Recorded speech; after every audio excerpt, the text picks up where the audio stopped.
চলুন আজ আপনাদের গোয়া থেকে মাত্র 1.5 থেকে 2 ঘন্টার দূরত্বে একটা খুব সুন্দর জায়গায় নিয়ে যাচ্ছি।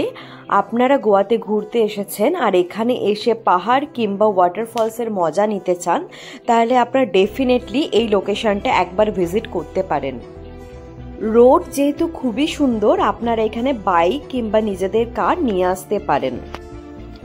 এখন যেহেতু বর্ষাকাল আর এই জায়গাটার সৌন্দর্য বর্ষাকালে আরো দ্বিগুণ হয়ে যায়। গোয়াতে যেহেতু বৃষ্টিটা এখন অনেকটাই কম, সেই জন্য আমরা দেরি না করে বেরিয়ে পড়েছিলাম। যেদিকে তাকাবেন সেদিকেই পুরো সবুজে ঘেরা এত নিস্তব্ধতা আপনাকে আপ্লুত করবে।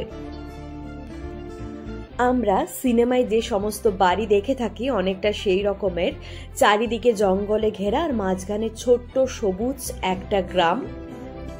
আশেপাশে কোনো জায়গা দিয়ে নদী বেয়ে যাচ্ছে, আবার কোনো জায়গায় ঝর্ণা। সত্যি বলছি, অপূর্ব সেই গ্রামের পরিবেশ। ক্যামেরা এই দৃশ্যটা জাস্টিফাই করতে পারে না, আপনারা নিজের চোখে না দেখলে সত্যি বিশ্বাস করতে পারবেন না এত অপূর্ব সুন্দর এই জায়গা। গোয়াতে অনেক সুন্দর সুন্দর সমুদ্র তো আপনারা দেখতে পাবেন, তাছাড়াও গোয়া থেকে 2 ঘন্টার দূরত্বে এই জায়গাটা আমি সবাইকে আসতে বলবো। আপনারা নিরাশ হয়ে ফিরবেন না, এটা আমার ভরসা। এই আম্বলি ঘাটটা আসলে মহারাষ্ট্রে অবস্থিত, এটা গোয়াতে না, কিন্তু গোয়া থেকে কিছুক্ষণেরই দূরত্ব। আপনাদের সাথে কথা বলতে বলতে আমরা পৌঁছেও গেছি আম্বলি ঘাট। আমরা এখান থেকে আম্বলি ঘাট শুরু হচ্ছে। প্রথমে অনেকটা জঙ্গল আছে, জঙ্গলের পর আপনারা বিরাট বড় বড় পাহাড় দেখতে পাবেন। আমাদের দুজনেরই খুব পাহাড় পছন্দ, সেই জন্য আমরা দেরি না করে এদিক ওদিক বেরিয়ে পড়ি। আপনারা যেমনটা দেখলেন রোড খুবই ভালো, তো আপনারা নির্দ্বিধায় এখানে আসতে পারেন, কোনো সমস্যা আপনাদের হবে না। আমরা আগেই শুনে নিয়েছিলাম এই ওয়াটারফলসে প্রচণ্ড ভিড় হয়, কেন কি বর্ষার সময়তে এটা খোলা থাকে, অফ সিজনে এটা বন্ধ থাকে। এসে আমরা সত্যি যা দেখলাম, প্রচণ্ড ভিড় ছিল, প্রচণ্ড ভিড়।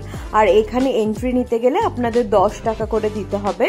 আপনারা ওপরে গিয়ে স্নান করতে পারেন, সেই জন্য আপনাদের বলবো আপনারা এক্সট্রা করে একটা কাপড় নিজেদের নিয়ে আসতে পারবেন। আমাদের এইখানে এসে স্নান করার কোনো প্ল্যান ছিল না, সেই জন্য আমরা এক্সট্রা কোনো কাপড় ক্যারি করিনি। আপনারা ভিড়টা শুধু দেখতে পাচ্ছেন, এখানে সব সময় অতিরিক্ত ভিড় থাকে, আমরা শুনেই এসেছিলাম। ভিড় থাকলেও এতটা সুন্দর পরিবেশ আপনাদের সত্যি ভালো লাগবে। এখানে আপনারা খাবারও দোকান পেয়ে যাবেন, কিন্তু ভাত ডাল রুটি পাবেন না। এখানে আপনারা ম্যাগি, বড়া পাও, চা এইসব পাবেন। আমি যদিও খেয়েই বেরিয়েছিলাম, কিন্তু সৌরভের খিদে পেয়েছিল তাই ও খেয়ে নিল। খাওয়া দাওয়ার পর আমরা বেরিয়ে পড়েছিলাম, আর রাস্তার মধ্যে আমরা এত সুন্দর একটা নদী দেখে না দাঁড়িয়ে থাকতে পারলাম না। আপনারাই দেখুন কত সুন্দর এই নদীটা। গ্রামের পরিবেশ আমার অত্যন্ত পছন্দের, আর এই গ্রামগুলো এতটাই সুন্দর ছিল যে আপনাদের আমি ভাষায় প্রকাশ করতে পারবো না।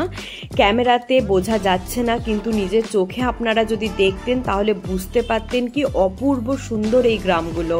গ্রাম আসলে হয়ই খুব সুন্দর। তো চলুন আমরা এবার বেরিয়ে পড়ি, কেন কি যেহেতু আমাদের 2 ঘন্টা সময় লাগবে। আপনাদের যদি আরও কিছু জিজ্ঞাসা থাকে আমাকে মেসেজ করবেন, আমি আপনাদের বলে দেব। ভিডিওটা কেমন লাগলো বলে যাবেন। Thank you so much for watching. Radhe Radhe.